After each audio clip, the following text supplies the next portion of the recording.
सरोजेंद्र सनातनी में सभी श्रद्धालु प्रबुद्ध जनों का स्वागत है।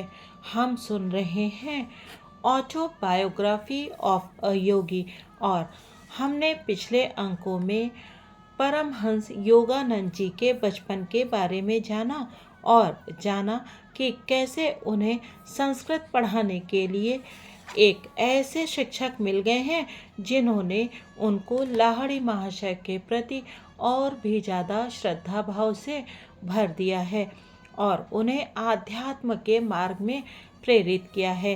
आज जानेंगे प्रकरण 5 में गंध बाबा के चमत्कारी प्रदर्शन। इस संसार में हर वस्तु की एक विशेष ऋतु और हर काम का एक समय होता है। अपने मन को सांत्वना देने के लिए सोलोमन का ये ज्ञान उस समय मुझे प्राप्त नहीं था। घर से बाहर जहाँ कहीं भी मैं घूमने जाता, मेरी आंखें अपने इर्द गिर्द मेरे लिए नियत गुरु को ढूंढती रहती, परंतु मेरी हाई स्कूल की पढ़ाई पूर्ण होने तक मेरी उनसे भेंट ना हो सकी। अमर के साथ हिमालय की ओर पलायन और श्री युक्तेश्वर जी के मेरे जीवन में आगमन के महान दिवस के बीच 2 वर्ष व्यतीत हो गए। इस बीच मैं अनेक साधु संतों से मिला। गंध बाबा, बाघ स्वामी, नागेंद्र नाथ भादुड़ी, मास्टर महाशय और विश्वविख्यात बंगाली वैज्ञानिक जगदीश चंद्र बोस। गंध बाबा के साथ मेरी भेंट की 2 भूमिकाएं थीं। इनमें से एक सामंजस्यपूर्ण थी और दूसरी विनोदपूर्ण।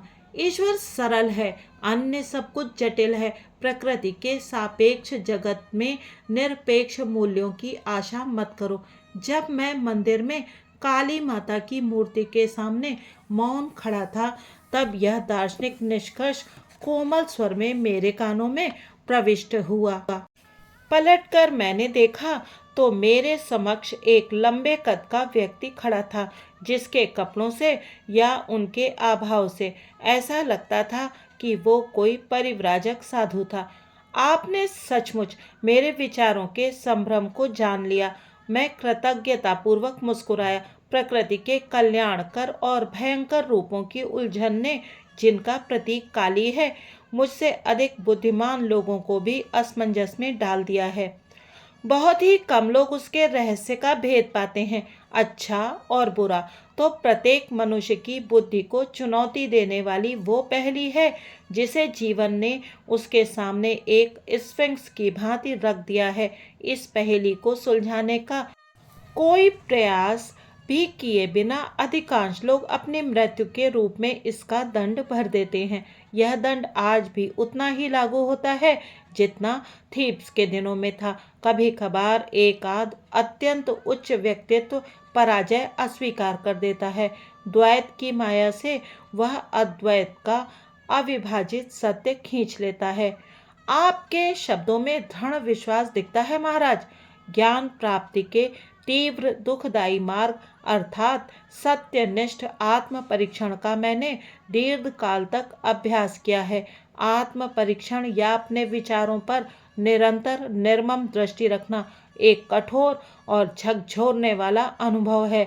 यह बलवान से बलवान अहंकार को भी चूर चूर कर देता है, परंतु सच्चा आत्मविश्लेषण गणित के नियमों की भांति सिद्ध पुरुष उत्पन्न करने का कार्य करता है। अपने विचारों से अति प्रेम एवं व्यक्तिगत मान्यताओं में दृढ़ता का मार्ग अहंकारियों का निर्माण करता है, जो ईश्वर और सृष्टि की अपने ढंग से व्याख्या करना अपना अधिकार समझते हैं। ऐसी अहंकार युक्त मौलिकता के सामने तो सत्य निश्चित ही विनम्रता पूर्वक पीछे हट जाता है। मैंने कहा, मुझे इस चर्चा में आनंद आ रहा था। मनुष्य जब तक अपने दुराग्रहों से मुक्त नहीं हो जाता, तब तक वह किसी शाश्वत सत्य को नहीं समझ सकता। शताब्दियों से जमा हो रहे कीचड़ में सना मानवीय मन असंख्य सांसारिक माया भ्रमों से व्याप्त घृणाजनक जीवन से भरपूर है। जब मनुष्य पहली बार अपने अंतः शत्रुओं का विरोध करता है, तब युद्ध क्षेत्र की भीषण लड़ाई भी फीकी पड़ जाती है। ये कोई साधारण मरने वाला शत्रु नहीं है, जिन्हें सुसज्जित सेनाओं की सहायता से काबू में किया जा सके। विषाक्त प्राणघातक अस्त्रों से सुसज्जित ये सर्वव्यापी अविराम कार्य करने वाले अंध वासनाओं के सिपाही मनुष्य का नींद में भी पीछा करते हुए हम सबको धराशायी कर देने का अवसर खोजते रहते हैं। वह मनुष्य विचारहीन है जो सर्व सामान्य नियत के आगे आत्मसमर्पण कर अपने आदर्शों का गला घोंट देता है। क्या उसे नपुंसक निष्प्राण मानव जाति पर कलंक के अतिरिक्त और कुछ कहा जा सकता है? पूज्यवर, क्या विभ्रांत किंग कर्तव्य मूढ़ जनसाधारण के लिए आपके मन में कोई सहानुभूति नहीं है? साधु महाराज पल भर के लिए चुप रहे, फिर सीधा उत्तर देना टालकर बोले, अदृश्य ईश्वर जो सारे सद्गुणों का भंडार है और दृश्यमान मनुष्य जिसमें प्रायः एक भी सद्गुण नजर नहीं आता, इन दोनों से एक साथ प्रेम करना प्रायः व्यक्ति को चकरा देता है, परंतु विलक्षण बुद्धि का सामर्थ्य भी कम नहीं होता। अंतःकरण का शोध शीघ्र ही सब लोगों के मन की एकता को उजागर कर देता है, जो है स्वार्थी उद्देश्यों की समानता। कम से कम इस एक अर्थ में मानव की विश्व बंधुता का परिचय मिलता है। अहंकार को पूर्णता पछाड़ देने वाला यह समानता का आविष्कार मनुष्य के मन में भयचकित विनम्रता उत्पन्न करता है। यह विनम्रता विकसित होते होते अपने उन जाति बांधवों के प्रति सहानुभूति में परिवर्तित हो जाती है जो आत्मा की निरामय कारणीय शक्तियों के अनुसंधान की ओर कोई ध्यान नहीं देते। महाराज, सब युगों के संत आप ही के समान जगत के दुखों से व्याकुल हुए हैं।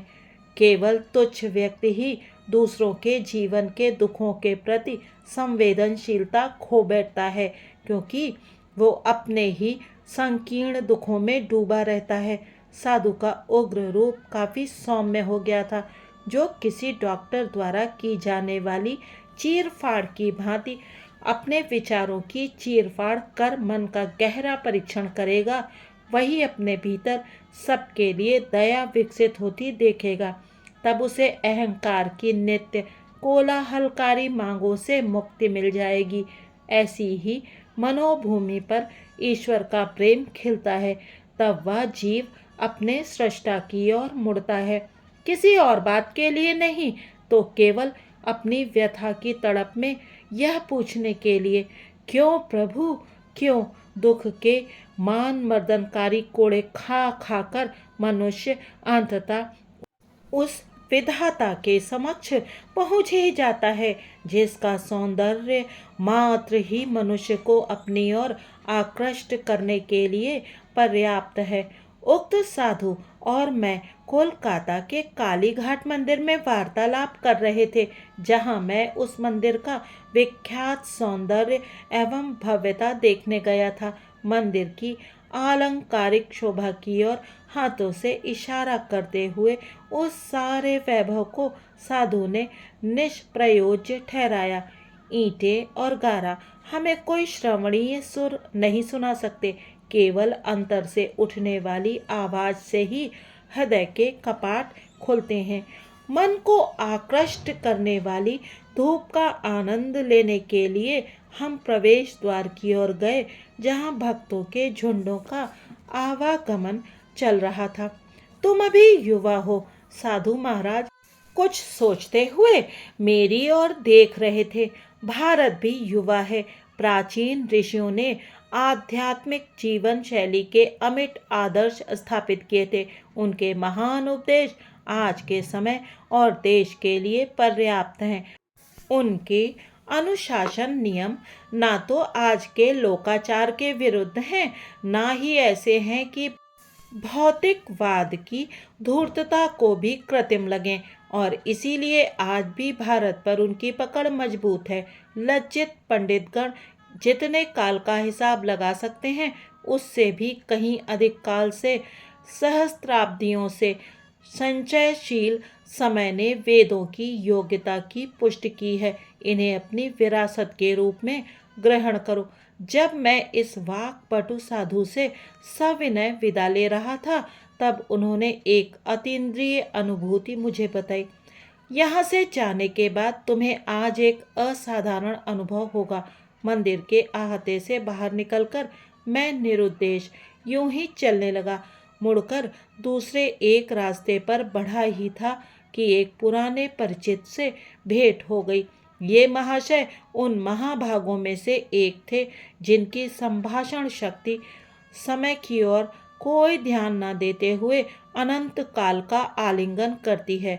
उसने वचन दिया, मैं तुम्हें जल्दी ही छोड़ दूंगा यदि तुम मुझे वह सब बता दो जो हमारे बिछुड़ने के बाद के वर्षों में घटा है।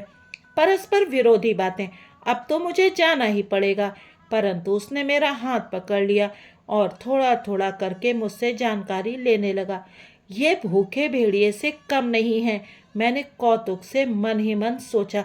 जितना अधिक मैं बताता जाता था, उतना ही अधिक समाचार जानने की उसकी भूख बढ़ती जाती थी। मन ही मन मैं जल्दी छुटकारा पाने का कोई उपाय करने की प्रार्थना माँ काली से करने लगा। अचानक वो मुझे छोड़कर जाने लगा। मैंने ठंडी सांस ली और उसे वाचलता का ज्वर फिर कहीं न चढ़ आए, इस भय से दुगनी गति से चलने लगा। अपने पीछे द्रुत गति की पदचाप सुनकर मैंने अपनी गति और बढ़ा दी। मुड़कर पीछे देखने का साहस मुझसे नहीं हुआ, परंतु एक छलांग लगाकर वो मेरे साथ हो लिया और आनंद से उसने मेरा कंधा पकड़ लिया। मैं तुम्हें गंध बाबा के बारे में बताना तो भूल ही गया। वे उस सामने वाले मकान में रहते हैं। कुछ ही गज की दूरी पर स्थित एक मकान की ओर उसने इशारा किया। उनसे अवश्य मिलो, वे बड़े ही दिलचस्प हैं। तुम्हें कोई असाधारण अनुभव हो सकता है। अच्छा, चलता हूँ। और वो सचमुच चला गया। काली घाट मंदिर में लगभग इन्हीं शब्दों में साधु द्वारा की गई भविष्यवाणी मेरे मस्तिष्क में कौंध उठी। कौतूहलवश मैं उस मकान के अंदर गया तो मुझे एक प्रशस्त दालान में ले जाया गया। वहाँ एक मोटे नारंगी रंग के गलीचे पर काफ़ी लोग इधर उधर बैठे हुए थे, जैसे साधारणतया भारत में बैठते हैं। एक आदर युक्त फुसफुसाहट मेरे कानों से टकराई। वहाँ जो चीते की खाल पर बैठे हैं वही गंध बाबा हैं। वे किसी गंधहीन फूल में किसी भी फूल की प्राकृतिक सुगंध भर सकते हैं, या किसी मुरझाए फूल को फिर से ताज़ा कर सकते हैं, या किसी मनुष्य की त्वचा से मनोरम सुगंध निकाल सकते हैं। मैंने सीधे उस संत की ओर देखा। उनकी दृष्टि भी उसी समय मुझ पर स्थिर हुई। वे कृष्ण वर्ण और स्थूलकाय थे। उनके चेहरे पर दाढ़ी थी और आंखें बड़ी बड़ी तथा तेजस्वी थीं। बेटा, तुम्हें देखकर मैं प्रसन्न हुआ। बोलो, तुम्हें क्या चाहिए? कोई सुगंध चाहिए? किस लिए? मुझे उनकी बातें बचकानी सी लगीं। चमत्कार पूर्ण ढंग से सुगंध का आनंद लेने के लिए, सुगंध बनाने के लिए भगवान का उपयोग, तो उसमें क्या है? भगवान वैसे भी सुगंध तो बनाते ही हैं। जी हाँ, परंतु वे हर बार ताज़ा सुगंध लेने के लिए और लेने के बाद फेंक देने के लिए फूलों की कोमल पंखुड़ियों रूपी शीशियों का निर्माण करते हैं। क्या आप फूलों का निर्माण कर सकते हैं? हाँ, परंतु साधारणतया मैं सुगंध ही निकालता हूँ। तब तो इत्र के कारखाने बंद हो जाएंगे। मेरी ओर से उन्हें अपना धंधा करते रहने की अनुमति है। मेरा अपना उद्देश्य तो केवल ईश्वर की शक्ति दिखाना है। महाराज, क्या ईश्वर की शक्ति का प्रमाण देना आवश्यक है?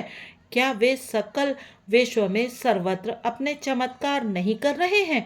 कर रहे हैं, परंतु उनकी अनंत सृजनात्मक विविधता में से कुछ तो सृजनात्मकता हमें भी प्रकट करनी चाहिए। यह सिद्धि प्राप्त करने में आपको कितना समय लगा? 12 वर्ष। दैवी शक्ति से केवल सुगंध बनाने के लिए? हे महात्मन, मुझे तो लगता है उन सुगंधों के लिए आपने 12 वर्ष व्यर्थ गंवा दिए, जिन्हें आप किसी भी फूल वाले की दुकान से कुछ ही रुपयों में प्राप्त कर सकते हैं। फूलों की सुगंध उनके साथ ही चली जाती है, मृत्यु के साथ भी सुगंध चली जाती है।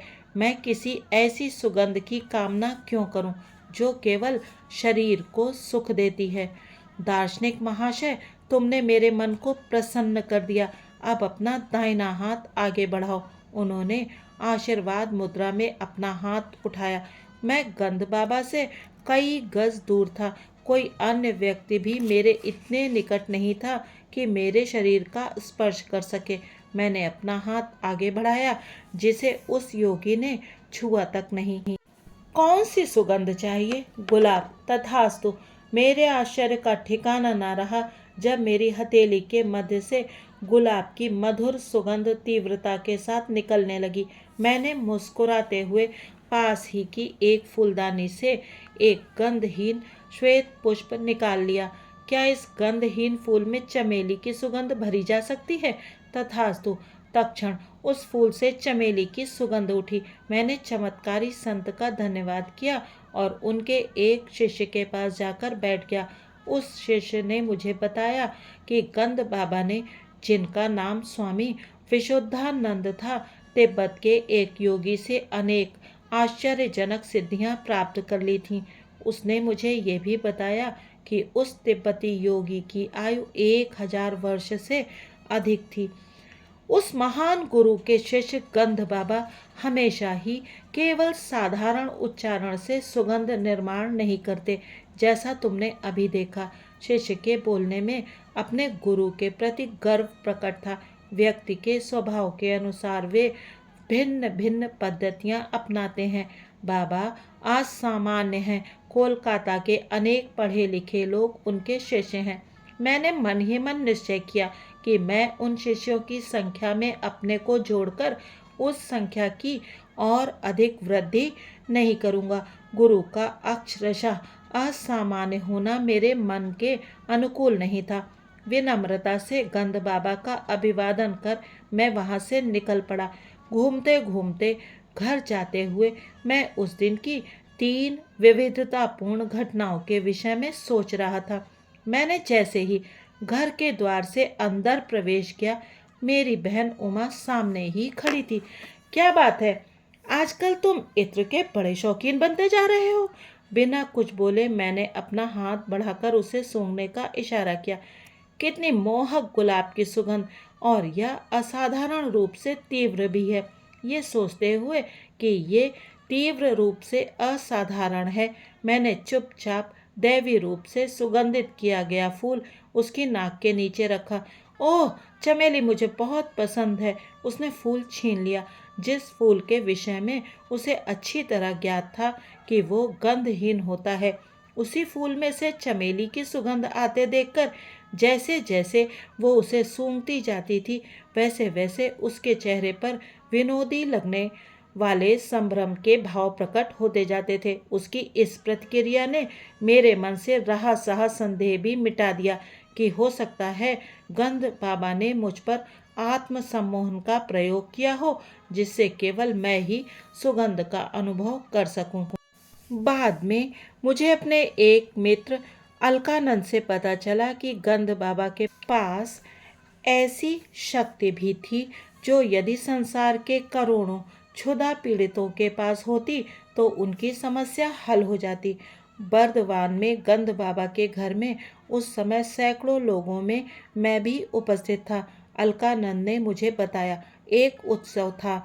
योगीवर की ख्याति थी कि वे शून्य में से कुछ भी उत्पन्न कर सकते हैं। इसीलिए मैंने हंसते हुए उनसे संतरे उत्पन्न करने का अनुरोध किया। वह संतरों का मौसम नहीं था। तत्क्षण ही केले के पत्तों पर जो पूरियां परोसी गई थीं, वे सब फूल उठी। हर पूरी की पापड़ी के भीतर एक एक छिला हुआ संतरा आ गया था। मैंने कुछ सहमे सहमे मन से अपना संतरा खाना शुरू किया, परंतु वो बड़ा ही स्वादिष्ट था। कई वर्षों बाद आत्म साक्षात्कार के बल से मैं गंध बाबा के चमत्कारों के रहस्य को जान गया। खेद इस बात का है कि वह विधि विश्व के क्षुधार्त मानव झुंडों की पहुंच से बाहर है। मनुष्य को शब्द, स्पर्श, रस, रूप, गंध की जो विभिन्न इंद्रियानुभूतियां होती हैं, वे इलेक्ट्रॉन्स और प्रोटॉन्स की स्पंदनात्मक विविधता के कारण होती हैं। उनके स्पंदनों को पंच प्राण नियंत्रित करते हैं। ये पंच प्राण आणविक ऊर्जाओं से भी सूक्ष्मतर होते हैं और प्रज्ञा युक्त 5 विशिष्ट संवेदी तन्मात्राओं से युक्त होते हैं। गंध बाबा कुछ यौगिक प्रक्रियाओं के बल से इस प्राण शक्ति के साथ समरस होकर प्राण कणिकाओं की स्पंदन रचना में परिवर्तन लाने में और इस प्रकार इच्छित परिणाम प्राप्त करने में समर्थ थे। उनके गंध, फल और अन्य चमत्कार केवल सम्मोहन द्वारा उत्पन्न आंतरिक संवेदन नहीं होते थे, बल्कि लौकिक स्पंदनों के वास्तव में मूर्त रूप होते थे। सम्मोहन विद्या को डॉक्टरों द्वारा छोटी छोटी शल्य क्रियाओं में उन लोगों पर प्रयुक्त किया गया है जिनके लिए बेहोशी की दवाएं खतरनाक हो सकती हैं, परंतु जिन पर बार बार सम्मोहन का प्रयोग किया जाता है उनके लिए ये हानिकारक होता है। इसका हानिकारक मनोवैज्ञानिक परिणाम कालांतर में मस्तिष्क की कोशिकाओं की रचना में गड़बड़ उत्पन्न कर देता है। सम्मोहन दूसरे की चेतना के क्षेत्र में अनाधिकार प्रवेश है। इसके अस्थायी आभासों में और ईश्वरानुभूति संपन्न पुरुषों द्वारा किए गए चमत्कारों में कोई समानता नहीं है। ईश्वर में जागृत हुए सच्चे संत नित्य सजन करने वाले उस विराट स्वप्न दृष्टा के साथ अपनी इच्छा को मिलाकर इस स्वप्न सृष्टि में परिवर्तन करते हैं। जैसे चमत्कारों का प्रदर्शन गंध बाबा करते थे, वैसे चमत्कार दिखाने से लोग आकर्षित तो होते हैं, परंतु आध्यात्मिक दृष्टि से उनका कोई लाभ नहीं होता। मनोरंजन के अतिरिक्त उनका कोई प्रयोजन नहीं होता। अतः ईश्वर की यथार्थ खोज से ये साधक को पथच्युत कर देते हैं। असाधारण शक्तियों के आडंबरपूर्ण प्रदर्शन की सिद्धजनों ने निंदा की है। फारस के संत अबू सईद ने जल, हवा और अंतरिक्ष पर अपनी चमत्कारी शक्तियों की सत्ता का अभिमान करने वाले कुछ फकीरों का उपहास किया था। मेढक भी पानी में आराम से रह सकता है, अबू सईद ने सौम्यता से उपहास करते हुए कहा था। चील कौवे आसानी से हवा में उड़ सकते हैं। शैतान पूर्व में भी है और पश्चिम में भी। सच्चा मनुष्य वो है जो समाज में सदाचार का पालन करता हुआ रहता है और क्रय विक्रय करते हुए भी कभी एक क्षण के लिए भी ईश्वर को नहीं भुलाता। एक अन्य अवसर पर इस महान फारसी संत ने धार्मिक जीवन के विषय में अपना मत इस प्रकार व्यक्त किया था। अपने दिमाग में जो कुछ है, स्वार्थनिष्ठ इच्छा, आकांक्षाएं, उसे निकाल देना। हाथ में जो कुछ है उसका मुक्त रूप से दान करना। आपत्तियों के आघात से कभी भी विचलित ना होना। ना तो काली घाट के निष्प्रह महात्मा और न तिब्बत से प्रशिक्षित योगी ही मेरी गुरु प्राप्ति की तीव्र इच्छा को संतुष्ट कर सके। आध्यात्मिक स्तर पहचानने में मेरे हृदय को शिक्षित करने की आवश्यकता नहीं थी। जब भी किसी सचमुच उदात्त व्यक्तित्व का सामना होता, तब मेरा हृदय धन्य धन्य कर उठता। यह धन्य धन्य और भी गूंजने वाली होती, क्योंकि यह कभी कभार ही, और वह भी अंतरतम गहराइयों से उठती। अंततः जब अपने गुरु से मेरा साक्षात्कार हुआ, तब उन्होंने केवल उदाहरण की अत्युच्चता के द्वारा ही मुझे सच्चे पुरुष का परिमाण सिखाया।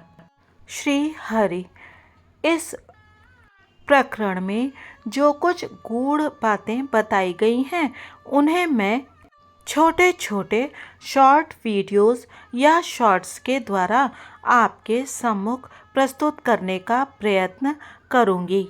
इस वीडियो को देखने और यह सुंदर कथा सुनने के लिए आप सभी का धन्यवाद। समस्त गुरु चरणों में सादर नमन।